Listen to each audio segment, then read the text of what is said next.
Hello, welcome. This is Real Talk with Anne.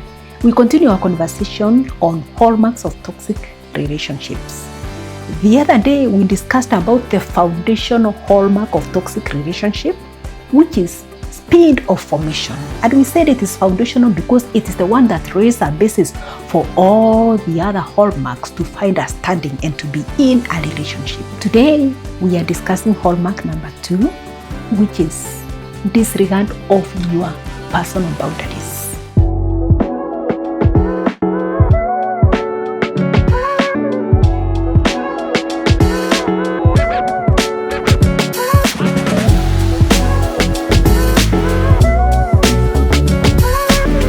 Today, we are talking about hallmark number 2, which is disregard of your personal boundaries. Blatant disregard of your boundaries. The boundaries that maintain your core values, the boundaries that guard your character, the boundaries that guard your faith, the boundaries that speak to your personal identity. And how these people do it is that they use language that belittles your boundaries. They use language that makes you feel like your boundaries are outdated and that you need to be revising them. I want to give an example, like maybe one of your boundaries is sexual purity, and you want to remain chaste until marriage, but this person invites you to reconsider your boundary by saying things like abstinence is good, but circumstances dictate otherwise. See, we are living in the same town, we are sure we are getting married. Why keep paying for 2 houses? We can be together and save on that so that we can save some money and plan for our wedding. We don't have to be apart. You trust me, I trust you. We have gone so far. The people have gone to your home. They have come to our home. So why don't we just move in together? And this keeps you thinking about what about moving in together? What about moving in together? Your boundary has been violated. If you note that pattern where someone makes you reconsider, rethink about your personal boundaries, that is a red flag. Another example, availability. The time that you are available to speak with people. Maybe you have said past 8 p.m., I don't take calls. This is my personal time. This is my time for devotional. Otherwise, but this person insists on calling you past 8, even as late as 9.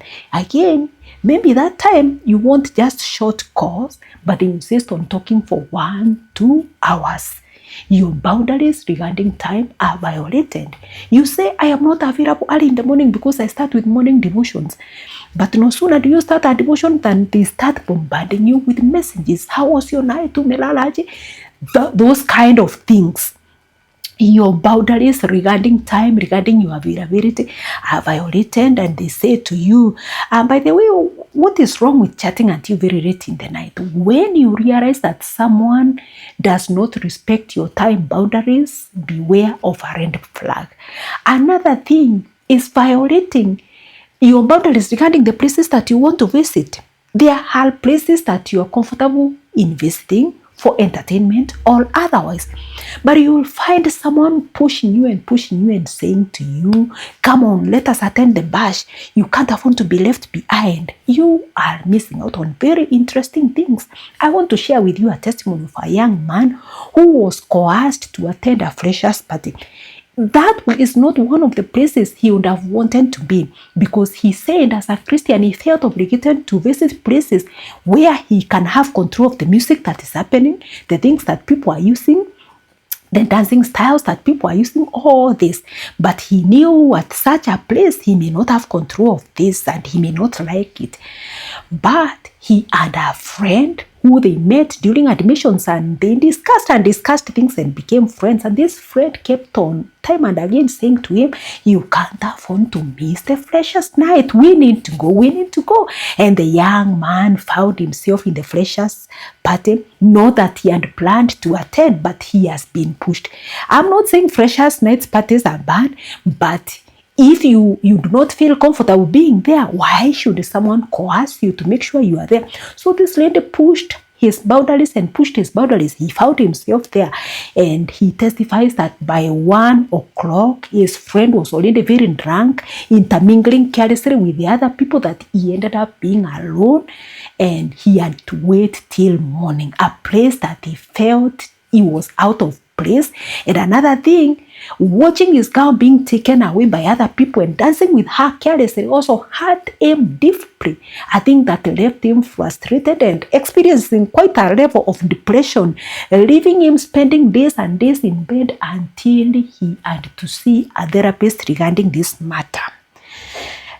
At that stage, many people have not matured emotionally, and so you can imagine what impact it had on him and how he ended up wasting his time because he was careless in enforcing his boundaries. Personal boundaries are enforced with assertiveness and decisiveness, and you owe yourself that. No one can help you assert your boundaries if you do not assert your boundaries yourself. Another area of boundaries is language. There you have a boundary of the kind of words that you can use, the kind of talk that you can use. But you find that someone is pushing you a limit little by little, such that you end up discussing things that otherwise you'd never have discussed. Again, a young man shared a story where every time he conversed with a certain lady, the talk went out of hand because this lady would control the talk and make it sensual, making them discuss things that he would otherwise not discuss. And every other time they started discussing something, he would disengage or try to control the conversation. But the girl kept on insisting. He didn't have the willpower to say, no, let us stop at that. He was not assertive about it. So what happened is that one of these days, after such a long discussion in the night, and when the girl had controlled it to make it sensual and even appeal to hormones and everything, then after this discussion, this lady just walked to his house and knocked at the door. And the young man says he had not planned to do anything with this girl, but no sooner did she knock, and having been primed by the conversation, he just ended up doing everything with her, violating more boundaries, even the physical boundaries. And well, the consequences were not good, because this is a place now where you hear someone say, I am expectant, manipulation now sets in, and it became a long story to sort out. What are we saying? If someone violates your boundary regarding speech, the things that you can freely discuss, the talk that you can freely discuss, run. It is not a small thing. Your boundary regarding your speech should not be violated. We have boundaries regarding how you dress, how you make your hair. Let someone not belittle the way you dress, even saying that this is old, this is outdated. Do a modern style on your hairstyle. The way you appear, you must always carry yourself within decorum. And if someone is attacking the way you dress, the way you appear, the way you show up, that person is violating your boundaries. Consider the boundary of touch. You have a boundary. Maybe for you, a handshake is what you find decent at this point, especially with every other stranger. But you come across someone who sits next to you and they keeps slapping you, they keep shaking you, and yet others just they want to push themselves towards you. I have even seen those that just put their hand around your neck and they make you feel very uncomfortable. The boundaries of touch, these are very important, because touch is a communication, and touch sometimes even can cause hormones to be released in your body. So the boundary regarding touch must also be respected. I want to emphasize that you have boundaries everywhere, and boundaries must be respected. Another thing people use to violate your boundaries is guilt tripping. Someone makes you feel guilty for not doing something. If you loved me, I would see the difference between me and everybody else. What is the difference between me and your brother if I cannot visit your house privately? I need to see the difference. Guilt tripping, making you feel guilty. I'm not doing enough. I need to violate my boundary regarding visits so as to accommodate this person. When people are violating your boundaries, my friend, they do not take the word no. They cannot take that. And anytime you say no to them, you have to accompany it with 2 paragraphs to explain why you are saying no. Anytime you find yourself doing a paragraph to support a no, I want you to suspect that a boundary is being violated. If someone cannot take a plain no from you, whether no to physical touch, whether no to emotional violation, whether no, whatever no that you're saying, when you see your no has to be accompanied with long explanations, a boundary, lo and behold, a boundary is being violated. Hell, the love honors limits. It honors a no. And now, I want us to know that we also have boundary violations with respect to emotions. This is when someone wants you to open up emotionally, to give a detail about your private life too soon, or not allowing you space for private feelings. When you have your private feelings, they want to know, what are you thinking about? What are your feelings? And they make you feel like you should think out loud, you should share your feelings. That is a violation also. Disrespect of physical boundaries cannot be overemphasized, especially regarding visits to your personal space, visits to your house. You have put boundaries regarding the times that you can be visited. Maybe you're saying, I will not allow young men unaccompanied to my house because I do not want us to have private time for too long in a secluded place, because this can lead to obvious things. But we have people who will not take that. Someone shared a testimony where a certain young man kept on escorting him every other day when she was going home, and every day he would escort him and reach near her house, and she would keep telling him, hey, I think now we are very close to the house. I think let us not go beyond this. And every other time they went near. Every other time, by the time he left, they were nearer and nearer. Until one day he said to her, he used manipulative language, why is it that you fear me to visit your house? Is it that you cannot serve a cup of tea to a friend like me? You cannot serve a cup of tea. I just want us to have some little time together and discuss. It is only 5:30. By 6:30, I'll be out. You fear me. So this lady, coerced and pushed by those ones, ended up saying, okay, let us go. And when they got in the house, they had a cup of tea. And by the time it was 6:15, there was a storm that was brewing. A lot of wind and rain began to pound and to fall. And the rains continued past 7, past 8. And guess what? Her visitor could not go home. What happened thereafter? Your guess is as good as mine. And she says she ended up pregnant. She had not planned for this. So you can see violation of boundaries, what it can cause to happen, what it can resort to. Now, we have violation of digital boundaries, privacy boundaries. And someone always keeps checking, who is that calling? They keep checking your phone every other time. They keep reading your messages. They demand passwords every now and then. They control which groups you join. If it is WhatsApp groups, they want to know which group is that you're joining, which link is that you're following. Digital boundaries, they keep violating them. If you note that, also, that's a red flag.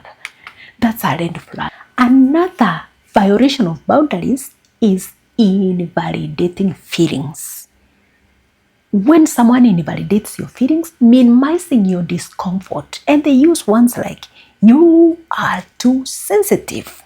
At this time, you're trying to hold them to account about a conversation, about an event, about something, and you feel quite offended, and you're trying to discuss it. You're trying to strike a conversation to discuss and see whether what you're feeling really is supported, or if they have any good reason to explain why this happens. And someone immediately jumps at it and says to you, you are too sensitive. Unapenda kuteta sana. Those kind of ones. When someone minimizes your discomfort, that's a big deal.